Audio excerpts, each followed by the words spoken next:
An in-depth look at sexual abuse on Montana's reservations is the focus of a PBS documentary. It's a collaboration with the Wall Street Journal and outlines the crimes of a trusted pediatrician on the Blackfeet Reservation. MTN's Tim McGonigal brings us a preview.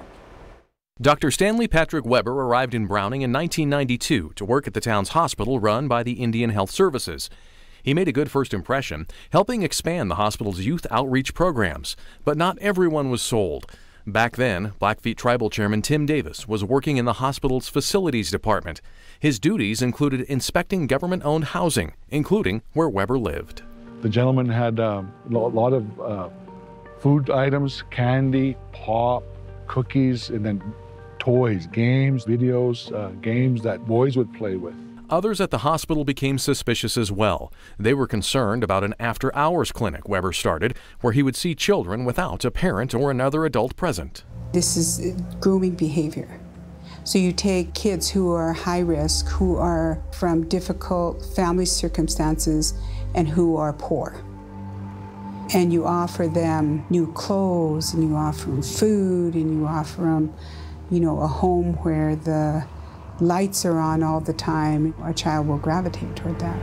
After his time in Browning, Weber was transferred to the Pine Ridge Reservation in South Dakota, where another doctor became concerned about his behavior. When he shared those concerns with Becky Foster and her husband Mark, a former IHS psychologist, anger and frustration set in. It says to me, as an Indian woman, as a mother, is that your kids don't matter.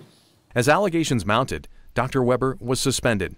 One of the people who investigated Weber was one of his superiors, Ron Keats, who would leave the agency and later be convicted on possession of child pornography. According to the former CEO of the Pine Ridge IHS Hospital, Weber was later cleared of any misconduct and allowed to return to work. Weber would ultimately be charged with abusing 4 boys on the Pine Ridge Reservation and 2 on the Blackfeet Reservation.